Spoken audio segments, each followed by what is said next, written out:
Hi everyone, Akshata ವ್ಲಾಗ್ಸ್ಗೆ ಸ್ವಾಗತ. ಮನೆಯಲ್ಲೇ popcorn ಯಾವ ರೀತಿ ಮಾಡೋದು ಅಂತ ನೋಡೋಣ ಬನ್ನಿ. ಈ ಜೋಳದಲ್ಲಿ ಸುಮಾರು ವೆರೈಟೀಸ್ ಇರುತ್ತೆ. ಮಾಮೂಲಿ ಜೋಳದಲ್ಲೆಲ್ಲ ಮಾಡಿದ್ರೆ ಅಷ್ಟು ನೀಟಾಗಿ ಬರಲ್ಲ. ಪಾಪ್ಕಾರ್ನ್ಗೆ ಅಂತಲೇ ಜೋಳ ಇರುತ್ತೆ, ಅದನ್ನು ಯೂಸ್ ಮಾಡೋದ್ರಿಂದ ತುಂಬ ಚೆನ್ನಾಗಿ ಬರುತ್ತೆ.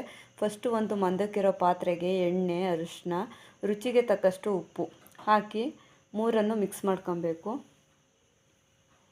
ನಂತರ ಕ್ಲೀನ್ ಮಾಡಿರೋಂತಹ ಜೋಳನ ಹಾಕಿ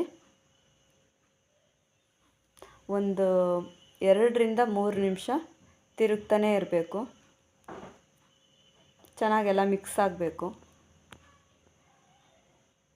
ಈ ಕಾಳುಗಳು, ಗಟ್ಟಿಗಿರೋಂತಹ ಕಾಳುಗಳು ಸ್ವಲ್ಪ ಸಾಫ್ಟ್ನೆಸ್ ಆಗಿ ಬರುತ್ತೆ.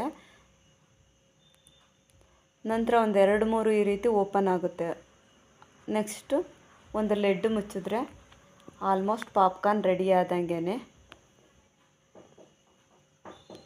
ತುಂಬ ಟೇಸ್ಟಾಗಿರುತ್ತೆ. ಈ ವಿಡಿಯೋ ಇಷ್ಟ ಆದರೆ please like and subscribe. Thank you for watching my video.